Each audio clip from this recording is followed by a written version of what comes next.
Ketika mindset secara personal masih punya semacam itu bukan mindset kampung ya, bukan mindset kampung, mindset, jangan-jangan mindset politis, mindset politikus dan mindset birokrasi. itu ini kampung saya juga. Artinya ini kampung, ketika saya kemana pun saya punya banyak kampung. Makanya saya itu paling tidak sepakat kalau dengan istilah pendamping. Iya. Yang sebetulnya gagasannya sederhana. Ada istilah di mana bumi dipijak, di situ langit dijunjung. Saya itu kan dengan istri kan perantau ya, artinya. Iya.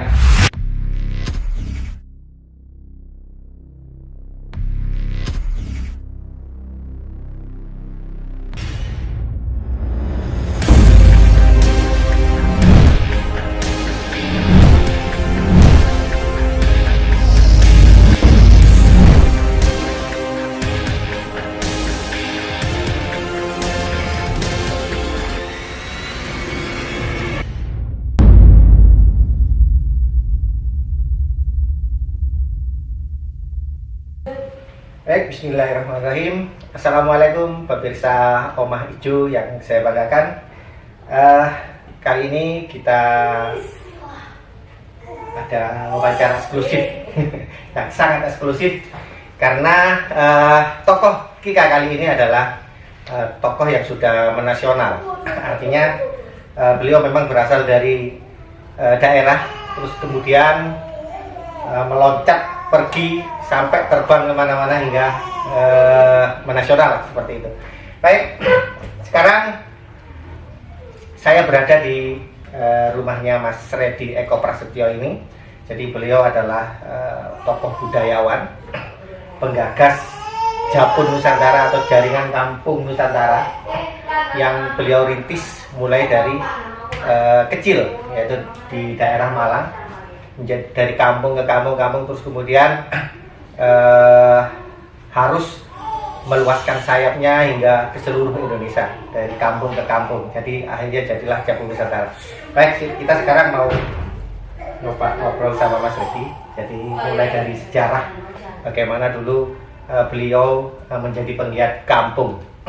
Mas Reddy, sebelum kita ngobrol masalah sejarah Kampung Ceplok, ini sudah berapa tahun tinggal di sini? Sudah, ya, saya masuk Ceplok itu 2008 akhir. 2008 akhir. Ada di Malang, ada di Kampung Ceplok ya. Ya. Putra dua. Putra putri. 2008 akhir itu mantanannya. 2008 akhir mantanannya. Dua-duanya anak saya lahir kelahiran di Ceplok. Dua-duanya lahir di Ceplok. Dengan laki dan perempuan, apa laki semua ya? Laki perempuan. Laki perempuan ya. Dengan satu istri tentunya. Ya.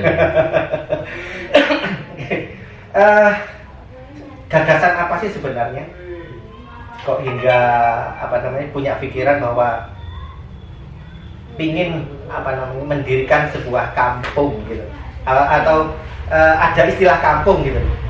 Yang sebetulnya gagasannya sederhana.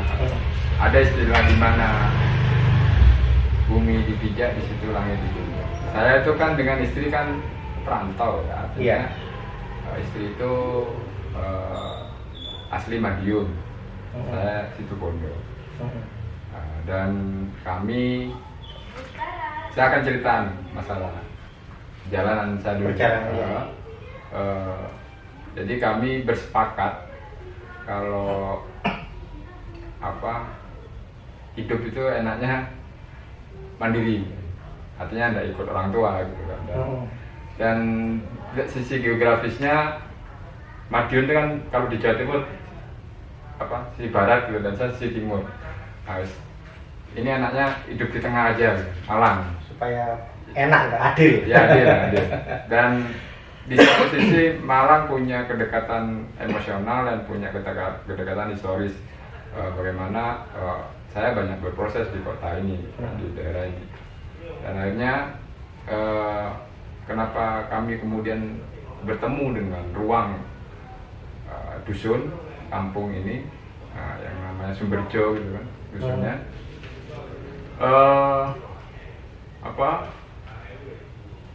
Karena kami kan istilah saya bilang keluarga muda mandiri. Jadi saat itu ya kita bukan berkecukupan tapi cukup lah untuk hidup 2 orang, dan bagaimana sih cara menyesuaikan cari tempat tinggal yang sesuai dengan kantong gitu kan. Dan kebetulan di dusun ini, di kampung ini saya melihatnya masyarakatnya sangat sangat kompak. bukan kompak tapi sangat hangat gitu. Oh, hangat artinya kan tidak ada resisten dan welcome terhadap orang luar juga. Pendatang. Iya, dan tapi kan tergantung kita berada gitu kan. Bagaimana kita menyesuaikan. Nah, selama di Kampung Cempluk saya berpikiran, karena waktu itu saya kan sering kemana-mana gitu kan, dan istri sendirian. Dan kemudian lahir anak saya. Tentunya tetangga kanan kiri itu kalau jauh biasanya kan itu jadi keluarga gitu ya. Artinya kan sering kemana-mana. Apalagi sama-sama pendatang gitu. Iya. Dan ada sebuah momentum pada saat itu. Kalau di kampung itu kan setiap Agustus kan ada perayaan. Iya, tidak perlu disuruh, tidak perlu dikondisikan. Semuanya pasti akan merespon, membuat aktivitas-aktivitas yang motivasinya merayakan sebuah kemerdekaan Republik ini gitu. Dan disitulah celah bagaimana saya seperti apa sih bisa memberikan kontribusi, karena saya kan bergerak di wilayah seni budaya, dan akhirnya terciptalah konsep itu. Dulu sebelum Kampung Cempluk Festival itu namanya Sumberjo Tempo dulu. Sumberjo Tempo dulu. Ya.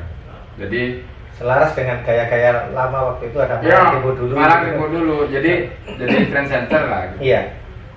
Di trend center, dan cuman saya melihatnya ada sebuah opportunity atau celah dengan kesempatan bagaimana mengolah creativity itu tidak perlu harus jauh-jauh, tapi cukup di halaman rumah dan bisa dinikmati tetangga kanan kiri. Sederhananya begitu. Dan waktu itu media sosial belum semarak sekarang. Terus dulunya belum ada ya kampung apa gitu kan? Belum ya. Jadi memang benar-benar ini tercetus dengan sendirinya seperti itu. Iya, itu kan Cempluk itu kan julukan tiap gang gitu kalau di sini. Jadi gangnya yang saya berdomisili di RT 7 sekarang. RT 7 yang di sana itu RT 7 RW 2. Itu memang Gang Cempluk. Julukan orang-orang sini. Nah, gang sana ada namanya Gang Lea. Kenapa Gang Lea? Karena kan rata-rata orang sini kan tukang ya.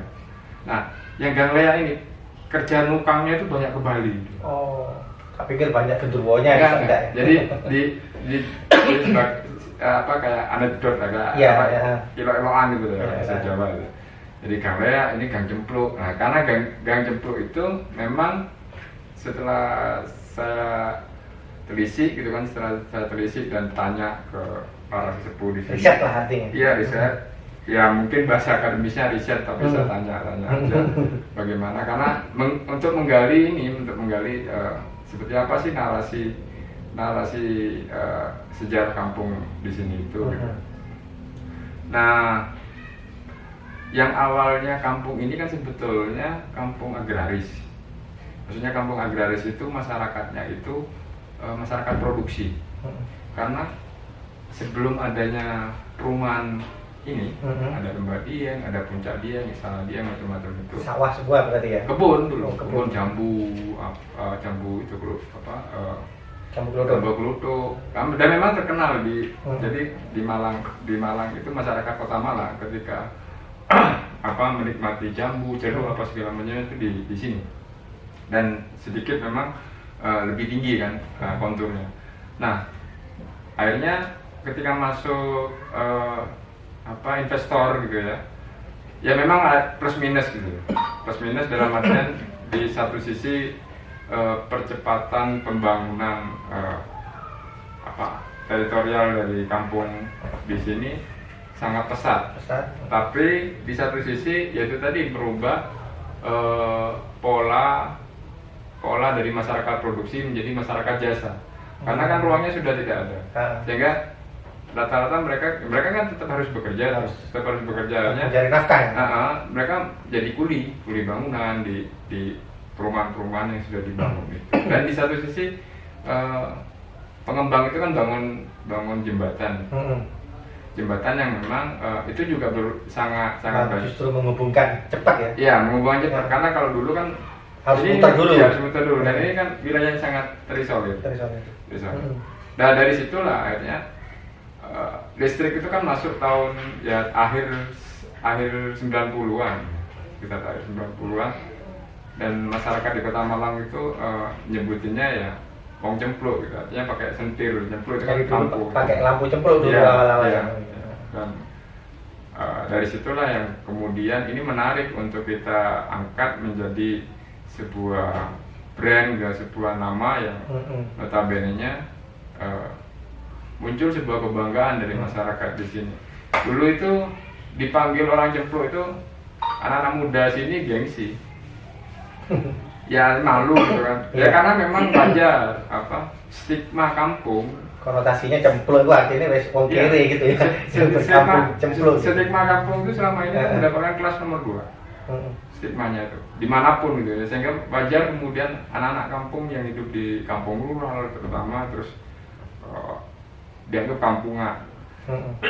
Padahal itu kan stigma yang tentunya tidak betul ya, bahwasanya saya melihatnya ini ada sebuah ruang kampung itu yang tidak masuk tata administratif. Tata administratif kan dusun. Iya. Jadi kata kampung ini kan kata ruang yang sangat kultural. Zaman dulu RK ya, rukun kampung. Iya. Desa ini kan sangat sebetulnya populer kan di Jawa aja.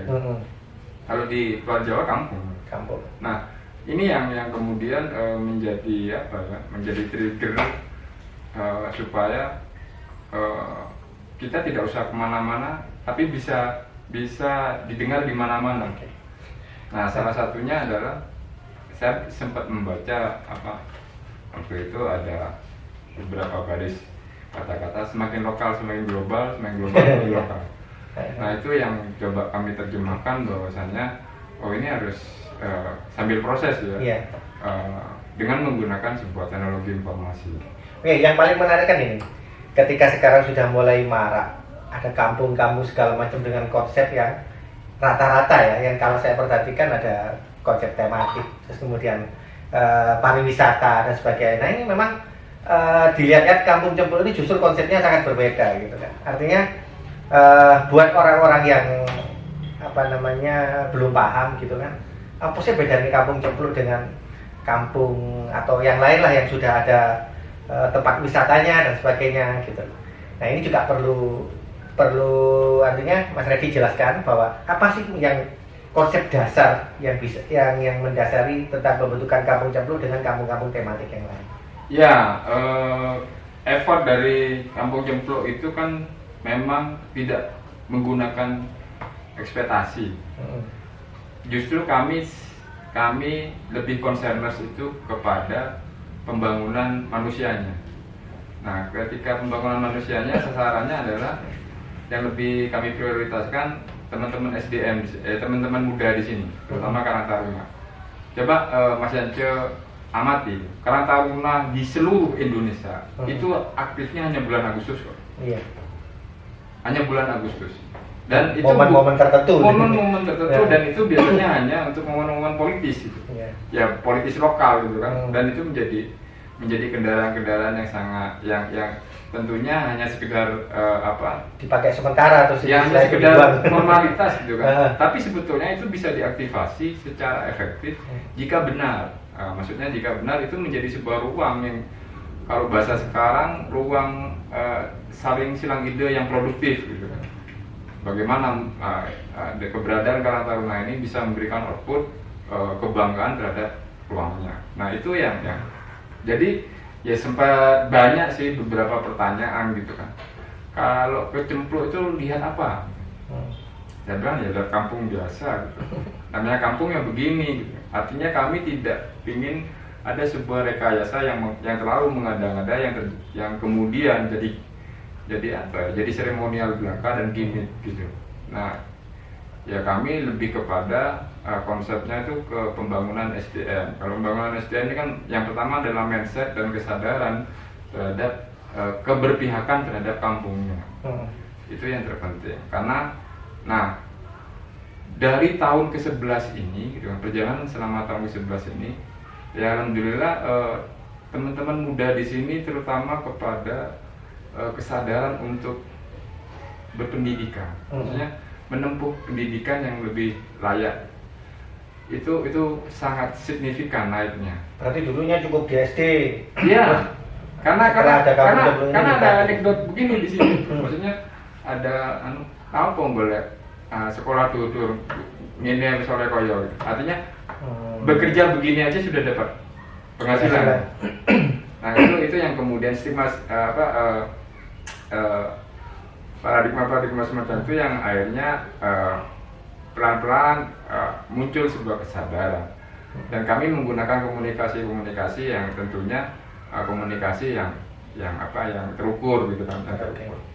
Apa bisa Kampung Cempluk ini disebut kampung budaya? Ya sebagian memang mengatakan semacam itu, tapi saya tidak ingin mengkotak-kotakan bahwa ini kampung budaya, ini kampung tematik, ini kampung ya bagaimana layaknya kampung dan bisa dihuni secara bahwa kampung itu menjadi penting. Kampung harus menjadi pilar utama di Indonesia. Kampung harus menjadi ruang yang produktif gitu. Contoh misalkan positioning Kampung Cempluk ini kan dikelilingi kampus juga. Makanya saya lagi dan teman-teman itu lagi menggarap konsep kampung lingkar kampus. Bagaimana ring kampung lingkar kampus ini bagi kampus sendiri itu skip kadang. Karena kampus orientasinya itu sangat menara gading. Sehingga kalau mau bikin penelitian ini mesti di tempat-tempat yang jauh-jauh, di daerah yang jauh-jauh, sementara di ruang sekitarnya itu skip, terutama pada integrasi dengan sumber daya manusianya. Nah, perlu diketahui bahwa di kampung lingkar kampus ini kan mayoritas juga banyak mahasiswa gitu, yang live in di sini. Nah, ini apalagi sekarang gitu. Ini parahnya itu ketika live in di kampung gitu. Cuman belanjanya itu tidak di kampung tersebut. Tapi belanjanya pakai Gojek, pakai GoPay, harus sehingga toko kelontongan yang di sebelahnya itu hanya dijadikan lalu lalang. Ini kan paradoks gitu. Ya, bagaimana mengintegrasikan? Nah, titik temunya bisa di Karang Taruna sebetulnya. Artinya mahasiswa itu yang live in di kampung lingkar kampus ini statusnya bisa jadi warga kehormatan jika para mahasiswa ini menjadi anggota luar biasa dari Karang Taruna gitu. Jadi tidak harus anak di kampung ini juga. Itu punya ADRT ya? Iya, artinya, nah ini kan menarik gitu, karena ini kan menarik ya. Nah, kami lebih concernnya kepada hal-hal begitu. Jadi bukan harus kampung wisata, kampung tematik ini kan, enggak. Itu terserah. Tapi kami bangga, maksudnya kami cukup senang gitu kan, dalam dekade 10 tahun ini diksi kampung itu sangat populer. Sudah 10 tahun ya? Ya, sangat populer, artinya diksi kampung ya. Kata kampung itu bukan lagi menjadi sebuah sesuatu yang minor, gitu. Itu yang menyenangkan. Oke, jadi ketika kita ngomongin masalah ini ya, bagaimana orang-orang mengatakan bahwa kalau Kampung Cempluk nanti melihat apa, kan tadi ada yang tanya gitu. Yeah. Nah, Kampung Cempluk nanti kita lihat apa? Ya itulah orang-orang kampung kan gitu jawabannya. Artinya kan walaupun seperti itu gitu kan. Yang sekarang diperingati untuk setiap tahunnya itu adalah puncaknya ya. Kami menyebutnya itu sebetulnya ya dengan istilah kami sendiri, hari raya kebudayaan kampung. Hari rayanya gitu ya. Ya, hari raya kebudayaan kampung. Tapi sebenarnya aktivitasnya ya tiap hari ini ya yang dilakukan ya. Ya, maksudnya selain hari rayanya kan? Ya tentunya aktivitasnya aktivitas biasa, Aktivitas pergi biasa. ke apa jadi tukang mau apa yang jadi guru ya silakan, dan yang terpenting adalah menjaga kekompakan dan apa keterikatan satu dengan yang lainnya dengan konsep gotong royong itu. Oke, ngomong-ngomong masalah hari raya, nah ini artinya bisa ditonton sama orang itu. Jadi ini sudah yang ke-11. ke-11. Nah dulu sebelum pandemi kan mengadakan semacam pentas-pentas di kampung. Ya. Itu awal-awalnya itu punya pencetusan ide seperti itu gimana juga itu? Ya awalnya kan hanya bentuk basar Bentuk biasa basar. dan ya awalnya dari 17-an itu. Heeh. Panggung hiburan 17-an itu yang ada di Yang unik kan konsepnya kan tidak apa namanya, tidak melulu ada ini ada itu gitu, tapi hampir semua apa namanya keterampilan dari masyarakat di sini yang saya lihat waktu itu ya, misalkan dia bisa membuat kue ya dia jualan kue, dia bisa kan basarnya ya, dia bisa menari ya ditampilkan tariannya itu kok bisa tercetus seperti itu gimana ini? Iya, saya juga ya cukup apresiasi, cukup berikan apresiasi terhadap warga sini itu kalau persoalan art and culture, persoalan kesenian itu ternyata ketika ditelisik dari mbah-mbahnya dulu ini memang apa aktivitas keseniannya sangat tinggi di sini. Bahkan hampir apa yang ada di Malang semuanya ada di sini gitu Ya, kan ya? bukan Betul. nanti semuanya, tapi apa ya passion lah ya, passionnya dan aspek estetikanya itu sangat tinggi sebetulnya di sini. Cuma ya akhirnya saya memaklumi begini, tukang itu kalau tidak punya Kerjaan. bukan, kalau tidak punya sense of Oh iya, seni ya? Iya. Artinya, seni. maka Hasilnya hasilnya jelek. juga jelek gitu. Heeh, Nah, heeh. bisa bayangkan ini juga kategori kampung tukang gitu. Heeh. Nah, kalau ini menjadi kerja-kerja kolektif, berarti kan terjadi kan gampang banget sebuah kerja kolektif dengan yang dipadu ya apa yang diperkuat dengan kerja estetik. Gitu. Jadi estetik yang terkolektif gitu. Nah, itu ketemunya di sana ya. ketemunya di situ, artinya selama proses itu. Dan saya amati, misalkan contoh, bikin booth gitu ya, dari bambu, bikin stand. Ada sampai 1 hari itu cepat banget, gitu. Artinya warga itu bikin dan itu di luar kepala. Dan sepertinya tanpa konsep langsung jadi. Iya. Gitu. Dan itu kan intuisi estetik kan, dan itu kolektif gitu. Yang luar biasa kan di situ. Kita tidak perlu mengkomando, cukup apa ya kita koordinasi begini. Nanti Mereka sudah punya. di sini ada panggung, di sini ada ini, pasti sudah jadi dengan imajinasi mereka. Iya, gitu ya. inilah yang dimaksud dengan apa kebebasan ide yang sangat Artinya kan universal gitu. Artinya kampung Jempol ini bukan kampung binaan, tapi benar-benar kampung apa namanya yang mengeksplor kemampuan masyarakat. Iya, artinya kan disitulah bahwa yang saya bilang bahwa kecerdasan dari masyarakat kampung itu secara organik tuh di situ. Nah, kita yang Sebentar, ini yang jadi ini. Artinya kan orang itu tidak mudah untuk mengeluarkan kemampuan seperti itu kan? Oh, nggak mudah. Nggak mudah kan? Makanya kan, kalau nggak dipicu dan segala macam nggak akan muncul. Lah kalau melihat dari apa yang Anda bicarakan tadi konsep ini sepertinya Anda sangat memberikan kebebasan sekali kepada mereka untuk mengeksplor apa yang dia punya tanpa harus didikte kan? Tanpa harus menggurui. Dan iya. kami sadar itu bahwasanya makanya saya itu paling tidak sepakat kalau dengan istilah pendamping. Iya.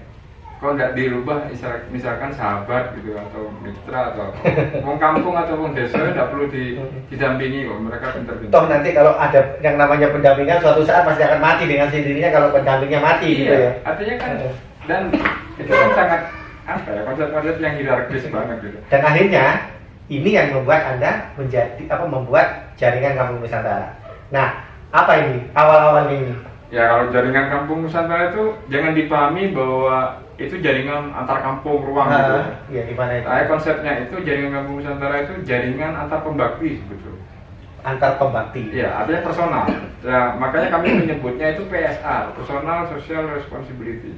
Jadi misalkan sampean mau jadi bergabung di jaringan kampung Nusantara, ya yang terpenting sampean punya effort untuk mendedikasikan dimanapun kampung yang bisa sampean kontribusikan silakan gitu.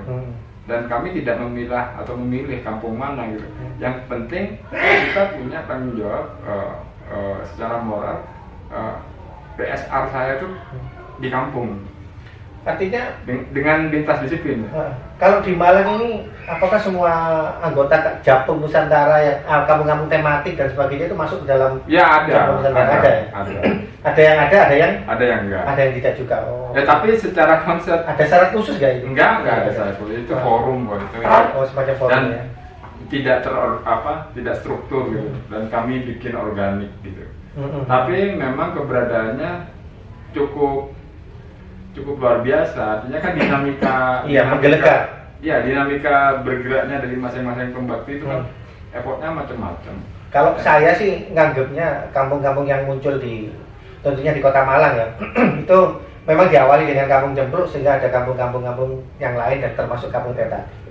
Namun keberadaan tersebut tentunya nggak lepas juga dari klaim-klaim tertentu yang mengatakan bahwa Kampung Cempluk itu tiru-tiru gonku, Kampung Cempluk itu dari sini, kemudian ada ini gitu. Kalau melihat sejarah, kalau menelisik lagi sejarah yang Anda sampaikan tadi bahwa ini benar-benar bukan comot ya, bukan meniru dan sebagainya, tapi ini memang benar-benar memunculkan potensi yang ada di kampung kan begitu ya. Jadi kalau misalkan ada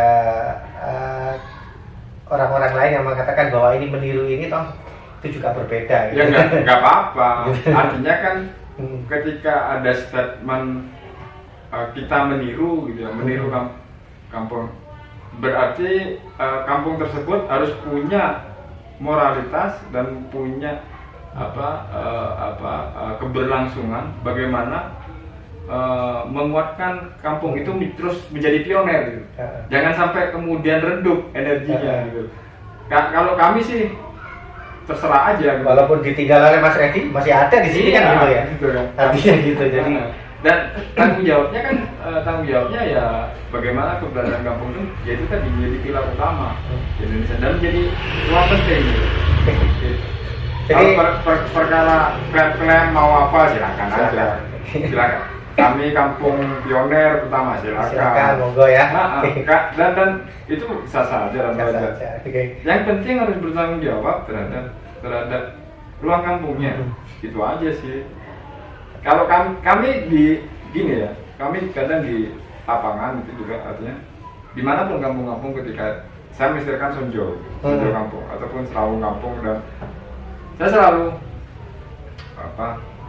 saya di Kalimantan atau ke Palu atau kemana di kampung-kampung yang berdalaman juga tuh kami selalu bilang bahwa ini kampung saya juga. Artinya ini kampung ketika saya kemana pun saya punya banyak kampung. Nah itu yang terpenting bahwasannya sehingga tidak ada sekat lagi. Tidak ada sekat bahwa tidak ada bentuk-bentuk yang diskriminatif lah. Iya, yang sifatnya adalah kon bodoh aku kene. Iya, bikin enggak. Makanya kami bikin jaringan kampung itu. Dalam artian kan itu mengkonektikan satu dengan yang lain dan menyatukan potensi satu dengan yang lain. Ketika mindset secara personal masih punya semacam itu bukan mindset kampung ya. Bukan mindset kampung. Jangan-jangan mindset politis. Mindset politikus dan mindset birokrasi. itu yang perlu digarisbawahi. Jadi dia bukan PSR gitu. Oke. Jadi terus istilah PSR itu harus flat. Dengan keberhasilan maksudnya dalam tanda kutip keberhasilan Anda dalam tanda kutip ya, artinya kan semua gitu, keberhasilan semua. Mas Redi sampai dipanggil untuk wawancara khusus di Kick Andi kalau nggak salah. Tahun berapa itu di Kick Andi? 2017 di Kick Andi ya. Terus juga mendapatkan penyematan gelar dari Pak Dekarwo ya sebagai budayawan Jawa Timur ya. Tahun berapa itu? 2015 dari Pak Dekarwo, terus kemudian yang terakhir dari Pak Jokowi kalau nggak salah. Iya, BPIP. Badan Pancasila, pembinaan ideologi Pancasila. Ikon Pancasila ya. Itu barenganku itu sama Iwan, sama Gusmus, sama Bayi, terutama sama Dijini Towo. Jadi terus sama apa ya? pelatih nasional itu. Berapa jumlahnya itu? Ya 79. 79. Yang untuk peringatan Hari RI yang ke-79, Iya. 79 orang yang Iya. dianggap apa namanya Ya, memberikan artinya ikon-ikon yang Ikon-ikon. memberikan sumbangsi dan kontribusi pada bidangnya Oke. ataupun ruang sekitarnya. Nah. Terus pandemi ini juga, artinya kan ini kampung juga sangat berperan gitu kan dalam masa pandemi ini. Apa sih yang dilakukan oleh penggiat-penggiat kampung ini ketika masa pandemi seperti Ya itu tadi, ketika kemudian kami kan terbiasa bagaimana menjadikan kampung itu sebagai laboratorium.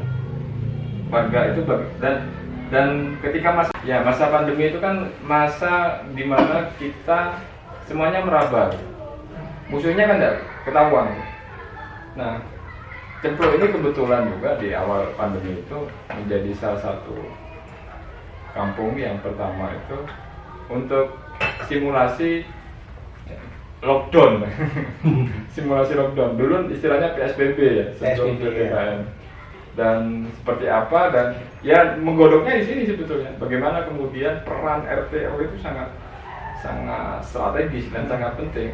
Kalau kita kaji, bisa bayangkan interaksinya gubernur dengan RT RW ini. Berarti kan memangkas banyak birokrasi. Nah ini kan apa istilahnya, reformasi birokrasi itu kan sudah bisa dilalui, bisa langsung. Karena dibutuhkannya kan data real dan seperti apa kondisinya di lapangan. Jadi kalau terjebak kepada banyak pintu, maka itu tadi pilihannya hidup atau mati. Karena kan di masa pandemi saat itu gitu kan, termasuk yang sekarang, ini kan posisinya kita kejar-kejaran dengan sesuatu yang bagi kita tidak kelihatan. Dan ya saya mengistilahkan selesai harus segera dikumpulkan gitu.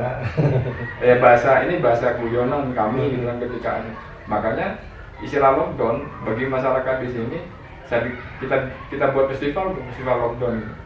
Padahal itu cuma simulasi kan gitu. 3 hari gitu kan. Orang tidak keluar rumah. Kalau bisa bayangkan kalau simulasinya seminggu, berarti kan tidak keluar rumah seminggu. Atau ini cuma simulasi gitu ya, tapi 10 dino gitu. Kan bisa aja. Ini kan tinggal komunikasi strategi komunikasi kita gitu kan. Bagaimana meyakinkan masyarakat yang terkecil ini. Ini yang terpenting tidak panik. Bahkan awal-awal ada istilah memasyarakatkan pemulasaran jenazah penderita COVID dari kampung Cempluk ya. Cempluk sama Tarubuk sama Sidoarjo. Ya, tapi mentornya dari kedokteran itu mementori warga sini. Nah, warga sini kan warga sini punya keinginan yang kuat gitu. Ya. Yang kuat. Warga sini akhirnya jadi mentor juga di kampung. Akhirnya menjadi mentor di mana-mana. Terus apa namanya? Effort yang keluar memang bagus banget gitu kan, artinya di kalangan kita yang masyarakat awam atau masyarakat memang sudah banter banget gitu. Bagaimana kampung Cempluk ini anggap aja menjadi pelopor untuk kegiatan-kegiatan yang di masa pandemi. Nah terus ada lagi istilah kampung tangguh. Apakah ini kampung tangguh juga berawal dari sini? Iya, seperti yang disampaikan tadi. Ketika dulu kita bikin festival lockdown itu di awal pandemi dengan simulasi PSBB itu kan sistem kita berkolaborasi ya. Ada akademisi, kebetulan dari Jaya gitu kan, ada TNI Polri yang waktu itu dan remnya itu Pak Zainuddin. Beliau yang sangat untuk mengawal itu, karena kami sempat berdiskusi dalam perspektif ketahanan semesta. Maksudnya ketahanan semesta itu bahwa kampung ini harus terselamatkan dulu. Ketika kampung-kampung ini terselamatkan, saya yakin yang lain akan benar. Ini yang dimaksud dengan imunitas kebangsaan itu di situ. Ya, akhirnya yang itulah istilah kampung tangguh itu yang kemudian didorong oleh pemerintah, vibrasinya sampai kemana-mana. Waktu itu yang betul Polri ya.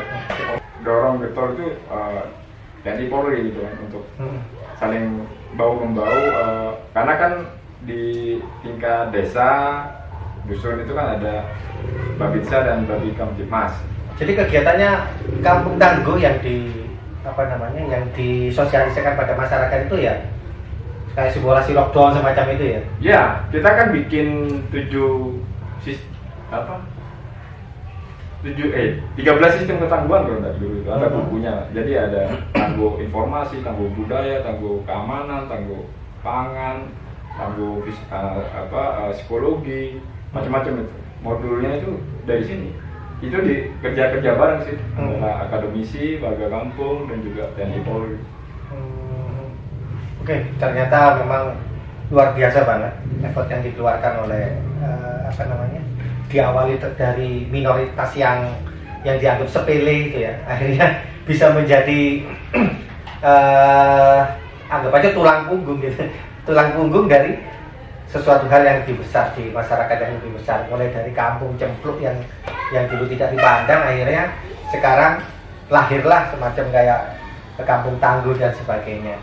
Awal-awal kerjasama Kampung Tangguh dulu dengan TNI Polri, jadi bagaimana kok bisa gitu menggait mereka untuk terlibat di dalam festival lockdown? Ya awalnya itu kan ya inilah yang dimaksud dengan bypass tadi, eksistensi dari kampung lingkar kampus itu. Jadi saya sebut ya, Universitas Brawijaya itu punya konsepnya untuk mengembangkan KLKS kampung lingkar kampus. Dan kebetulan saya juga di situ saat awal pandemi kami itu diajak diskusi dengan Pak Dardan dan Dandim pada saat itu, waktu itu di Universitas Brawijaya. Nah, kemudian memilih mana nih kampung yang bisa dibuat simulasi lah untuk mengintegrasikan sistem kampung tangguh ini. Nah, yang sangat memungkinkan untuk diaplikasikan, salah satunya adalah Kampung Cempluk. Karena apa? Ini masalah mindset. Jadi masyarakatnya itu mindsetnya sudah inklusi di sini. Maksudnya inklusi terbuka gitu. Dengan konsep ide apapun gitu, dan yang terpenting adalah ada asas kebermanfaatan. Nah itu pasti direspon dengan sesuatu yang luar biasa di sini. Keren. Itu yang, dan kebetulan kan saya juga live in di sini gitu. Saya di sini sehingga mudah untuk memantau, ya mengkomunikasikan. Itu aja sih sejarahnya berangkatnya itu. Yang kemudian ya kami sadar bahwa ya kami ini kontribusi yang kecil tapi mudah-mudahan bermanfaat untuk bangsa dan negara. Yang kami tidak ingin siapa yang melakukan ini, yang mengklaim ini, silakan gitu kan. Tapi ya terpenting yang penting bertanggung jawab dengan apa yang dia sistem ini sangat bermanfaat bagi orang banyak. Intinya itu, dan kampung gitu Pak. Yang terakhir ini banyak ucapan-ucapan selamat dari artis, dari pejabat, dari mana-mana gitu. Pada selamat kepada Festival Kampung Cempluk yang ke-11 dan lain-lain. Itu kok bisa para artis dan sebagainya ini bisa masuk ke sini dan mengetahui ceritanya gimana ini? Ya karena kan dunia saya juga kan dunia seni budaya gitu, dan teman juga, dan di satu sisi Cemplung ini kan juga relatif gampang di searching gitu, di googling itu gampang gitu. Dan ada terus gitu. Misalkan sampai ngetik di Google itu ngetik kampung gitu. Di halaman pertama ini kalau tidak jaringan kampung Cemplung, dan itu artinya ini yang memudahkan, dan itu kan strategi dari dunia komunikasi ya sekarang, sehingga bagi kami untuk kemudian meminta statement semacam itu untuk memberikan motivasi dan support tidak sulit sih, tidak sulit. Dan bahkan mereka juga pernah kesini gitu ya? Ya. Menyaksikan secara langsung kondisi di sini. Gitu.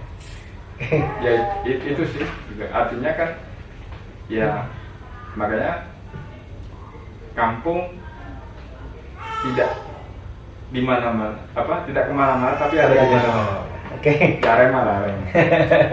Baik pemirsa sekalian, jadi ini tadi yang kita obrolkan dengan Mas Reddy Eko Prasetyo, penggiat Kampung Cempluk dan Jabon Nusantara. Jadi ada sesuatu yang kita garis bawahi tadi. Silahkan Anda aktif dimanapun, mengeklaim apapun atau apapun itu, yang penting bertanggung jawab dengan apa yang Anda katakan dan lakukan sehingga dapat bermanfaat buat masyarakat sekitarnya, kan gitu ya.